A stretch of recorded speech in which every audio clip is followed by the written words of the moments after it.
Bien, nos han dejado, Juan Antonio, una pregunta muy interesante en el segmento anterior y además estamos entrando en una materia que hace que Spinoza nos sea más cercano todavía porque lo estamos relacionando con Bolívar, como lo hace Jorge en esta obra de Asirema. Y decíamos que es muy interesante que Jorge se haya puesto a traducir a Spinoza porque al ser filósofo, pues entonces sabe de lo que está hablando y además conoce al personaje. Bien buena tu pregunta, ¿no, Juan Antonio? Sí, sí, no. Es que Jorge es filósofo. Jorge mantiene un seminario permanente de lectura de la ética, del que yo he aprendido muchísimo, escuchándolo a distancia. Igual ocurre para su traducción de Michel Foucault, Ajá. que es un libro fundamental para quien se inicie en el estudio de Foucault. Pero la pregunta es entonces, ¿Bolívar era un escéptico? Escéptico, ateo, Incrédulo, espinociano, porque ¿qué? para Oleari escepticismo uno hoy tiene otro matiz, pero escepticismo quiere decir incredulidad, ¿no? De alguna manera. Y los filósofos que le dio a leer Simón Rodríguez son filósofos de la Ilustración, pero caracterizados por el materialismo, por el empirismo. Entonces, no estudió a Santo Tomás, sino a Helvecio y a Holbach, ¿no? No, la respuesta sobre Bolívar la podemos dar en esa frase que recordó María Elcira que efectivamente es de Albert Einstein. Si hay un Dios, ese Dios tiene que ser el Dios de Spinoza. Ante la pregunta de si creía en Dios, sé que su respuesta no fue yo creo en un Dios, sino la respuesta es buena esa si sutileza. hay un Dios, claro, una respuesta de científico, si hay un Dios tiene que ser el Dios de Spinoza, que se corresponde con su convicción de que toda la naturaleza se rige conforme a unas leyes ordenadas que la mente humana intenta descubrir, pero a lo mejor no puede descubrirlas todas, como... Entonces Bolívar era einsteiniano, Entonces aunque yo no diría conocía, más bien que aunque no Bolívar conocía era a Einstein. einsteiniano, si así se puede llamar, lo cual no quiere decir relativista completo, ¿no? Sí. Podría haber creído en la relatividad, pero en otro sentido. Entonces sí, claro, Bolívar se puede decir espinociano. Pues esa pregunta a mí me asaltó muchísimo y a tal extremo que cuando pensé en un buen título para el libro, para mi gusto, pues, de buen título, yo dije, no puede ser Bolívar y Spinoza solamente, tiene que ser con una aclaratoria. Entonces se me ocurrió esa cosa de reflejos doctrinarios.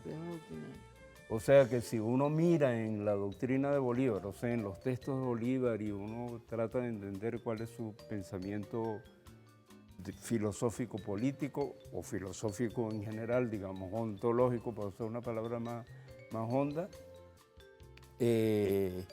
encuentra reflejos espinocianos. Y reflejos espinocianos quiere decir que hay unas ideas allí que si uno las intenta poner en coherencia con la doctrina de Spinoza, calzan muy bien. Entonces vamos a suponer que alguien que nos está viendo ahora sabía que existía Spinoza, por supuesto, Spinoza, de Spinoza o Spinoza, como lo dieron a llamar. Nosotros en los créditos le pusimos Spinoza para hacerle un homenaje a esa cantidad de formas en las cuales lo llamaron.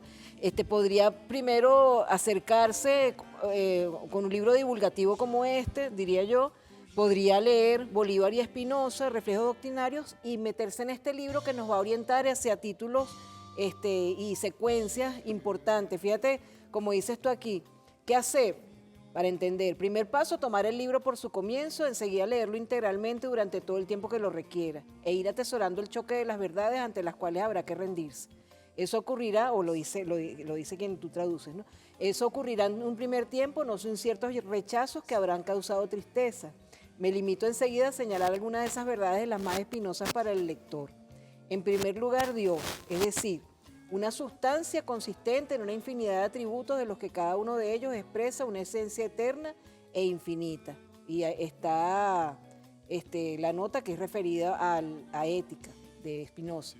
A primera vista nada que inquiete al creyente de cualquier religión del libro. Solo que se sigue que Dios, que existe necesariamente, nada tiene de hombre, ni de rey, ni de juez, y que estrictamente no es nadie. El creyente pierde entonces el alguien absoluto, mayúsculo, aquel que él ama, aquel al que ruega para que él lo ame, aquel cuyos deseos son para él órdenes, incluso ya no puede figurárselo, pues ya no tiene figura humana. Fascinante, ¿eh? Claro. Además, hay que- atreverse a hacer públicas esas reflexiones en un momento en el que la iglesia tenía un poder omnipotente. Claro. Bueno, pero ojalá que los que nos vean capten que yo estoy ganando aquí indulgencia con escapulario ajeno, ¿no?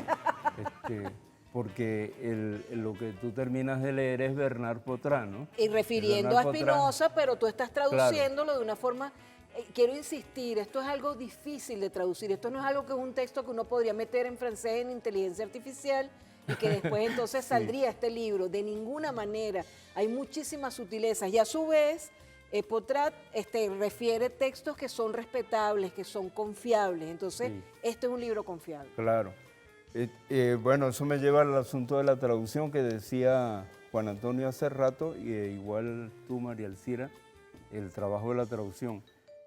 Bernard Potrà es un personaje para mí de mucha importancia, no solo por la amistad que nos une, la amistad spinociana, espero yo de mi lado, yo sé que él la coloca así. Su trabajo es admirable en el sentido que él es un gran traductor. Estas ediciones son de las más reconocidas del mundo, la Claro. Pléiade de Gallimard.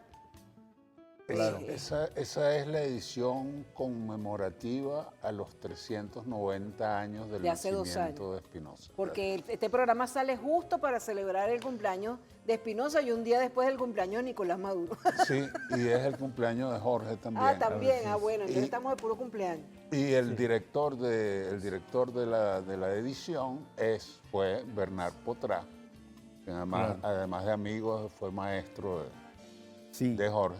Entonces él es un gran traductor, traductor además de muchísimas lenguas, es traductor de Nicanor Parra, de Imagínate. toda la poesía completa de Nicanor ¡Qué belleza! al francés. Ajá, ¿y él leyó tu traducción, Bernard? Claro, no solo que no es que la leyó solamente, sino que además La probó. que agradece mucho.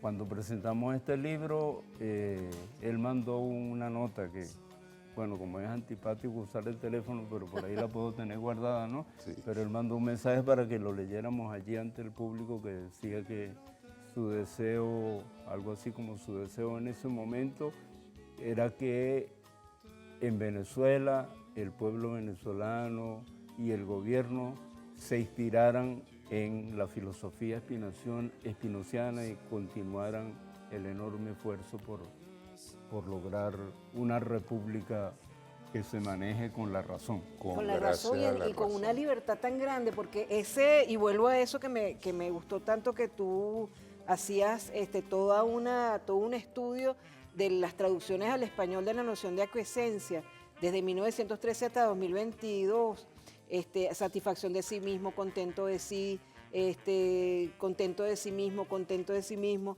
Entonces dices, dice el autor, yo tengo el mismo principio y la misma ambición, aun cuando siento una incomodidad, como él sin duda, por la extrañeza de aquiescencia de espíritu, aquiescencia del alma, he decidido, después de cuidadas reflexiones y por las razones ya indicadas, traducir aquiescencia por aquiescencia todas las veces que aparece. Un último argumento me lo impone así: ¿por qué Spinoza escogió, cuando leyó el artículo 190 de Pasiones Anime, de satisfacciones sive aquiescencia in se ipso? Usar aquiescencia cuando resultaba mucho más simple usar satisfaccio, que se ofrecía directamente. ¿Por qué se prendó esa rarísima palabra? Luego entonces doy mi preferencia a aquiescencia, para luego al lector recordar que esta aquiescencia equivale por satisfacción de sí, contento de sí. Y esto es lo que uno viene pensando. Yo me pongo a conversar mucho con Isidoro, porque él ha sido muy estudioso de la prehistoria y de toda esta necesidad del ser humano de buscar respuestas, y que no las consigue. Entonces, algunos dicen, bueno, yo voy a creer que hay un ser supremo y ahí me quedo más tranquilo. Yo me quedo más tranquila particularmente siendo libre de saber que yo tengo límites. Yo no tengo ninguna carga de ser la mejor, ni de que yo lo puedo todo, ni que puedo con todo. Yo tengo límites y en mis límites me muevo. y siento una gran libertad de saber que no hay un ente extraño que me va a resolver lo que yo tengo que hacer me siento feliz de saber que nosotros no se sabe de dónde venimos y no se sabe para dónde vamos, pero estamos aquí. Yo me siento feliz con eso, a mí eso no me crea ninguna angustia. Yo por ahí tengo el credo de Aquiles Nazoa.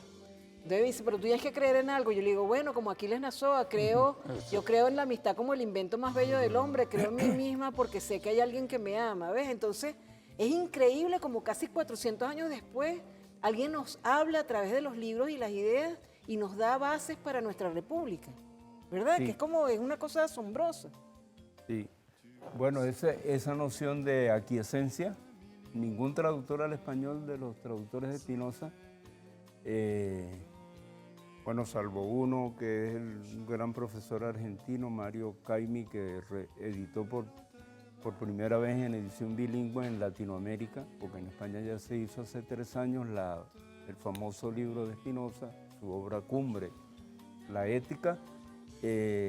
No sé, no conozco cómo tradujo Mario Caimi aquiescencia in se ipso, contento de sí mismo es la más común, o satisfacción de sí mismo, ¿no? Pero nadie ha usado en español aquiescencia y nosotros tenemos la palabra, como dice Potra, que le debe haber pasado a Spinoza, que ha podido buscar satisfactio en latín, pero no, él usó aquiescencia. Seguramente le agradó la palabra, le gustó. Ese es un término sumamente importante porque es, por así decirlo, como un punto culminante de la obra clave que es la Ética, a la que se refiere Bernard Potra en el pasaje que tú leías hace rato de agarre usted la obra y léala. Claro. O sea, él, y yo lo repito porque me parece que es perfectamente acorde con el uso de la razón, él se ha negado a escribir esa cosa que escribió, ¿no? Una introducción, un trabajo hermenéutico sobre la ética para explicarle al pobre lector que le cuesta entender. A tu esfuerzo, le dice él. Eso, entonces lo que dice Bernard Potra, mire, ese es un libro hecho bajo la forma matemática. Y en matemáticas no hay otra. No hay explicación, eso es así. Usted agarra el álgebra de Baldor, como nos tocó en secundaria, y ojalá y siguiera tocando hacerlo. Y no hay modo, pues. Claro, ¿verdad? El gran profesor Baldor siempre ilustró al comienzo de cada capítulo una pequeña biografía de Kepler, de Newton, de algún científico, como para incitar al joven lector al gusto, pero después hay que entrarle por como es, ¿no? Claro. Se le pueden poner colorcitos y tal, pero no se puede evitar que uno se faje a que un triángulo es no sé cuánto. No, y además si no le gusta y si no se siente, que son ideas afines a usted, pues déjelo, pero sí, que se sepa que estas ideas estuvieron y están circulando y que son para nutrirnos y que son para cuestionarnos y que son para ponernos a pensar. Hagamos una pausa y volvamos en un rato a este libro y volvamos también a algo que ustedes explicaron también en la presentación del libro de Freddy Ñáñez sobre Blanco en la expoesía y que hace que la filosofía y la poesía se den la mano amablemente en estas propuestas que hace Freddy Ñáñez. No sé si lo vamos a tener en alguna llamada o si vamos a hacer algún programa aparte con este libro y con algún libro de Jorge Rodríguez, como me decía Freddy, como una posibilidad. Ya lo sabremos en su momento. Ya venimos con más de la Librería Mediática.